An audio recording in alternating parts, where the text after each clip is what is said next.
যখন আমার ভাঙবে ঘুম তখনই আমার সকাল। এখন ঘড়িতে ৮টা ৫। সকালে ঘুম থেকে উঠতে না উঠতেই গিন্নি আমার বাজারের ব্যাগটা হাতে ধরিয়ে দেয় আর বলে বাজার যাও। তাই আমার গচুটাকে নিয়ে চললাম বাজারে। উফ, চলো। গিন্নি আবার বলছে ছেলেটাকে শুধু বাজার নিয়ে যাও। তো ছেলেটাকে বাজারে নিয়ে যাব না, আজকে এমনিতেই মেঘলা হয়ে রয়েছে আকাশ, আর একটু ঠান্ডা হাওয়াও দিচ্ছে, তাই ছেলেটাকে নিয়ে যাব না, আমি একাই চললাম। আজকে রবিবার, তো আজকে পাশের গ্রামে হাটবার, তো ওইখানেই হাট বসেছে, ওখানেই যাওয়া।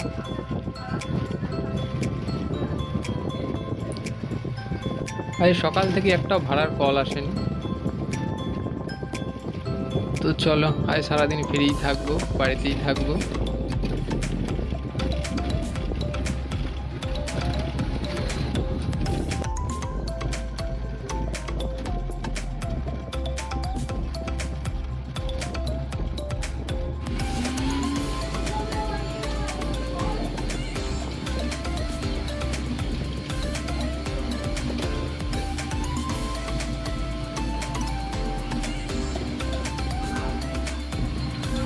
রাস্তায় উঠতেই দেখি এখনো কাজ চলছে।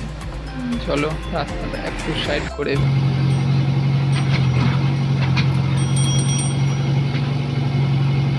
চলো, বাজারে পৌঁছে গেছি। যেগুলো নিতে এসেছি চটপট নিয়ে নিই আর বাড়ির উদ্দেশ্যে রওনা দিই।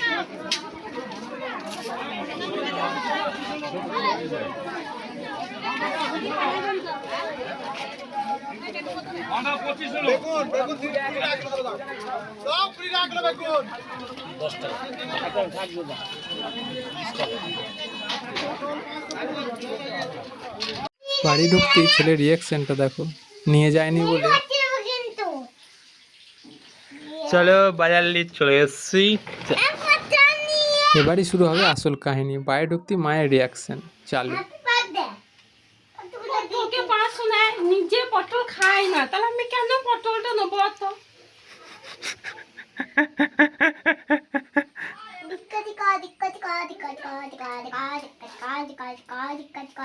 আজকে পটলই খাবি তুই? ফুলকপিটা আজকে থাকুক, ওই পটল আলু কলাই ভিজানো আছে।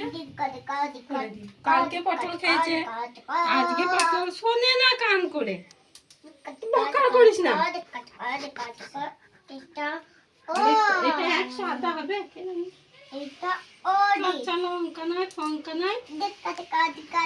চৌধুরীদের ইয়ে গজিয়ে দিয়েছে বোধ হয় নাকি রে? পটলগুলো ঝাড়া বাদে হয়ে গেছে।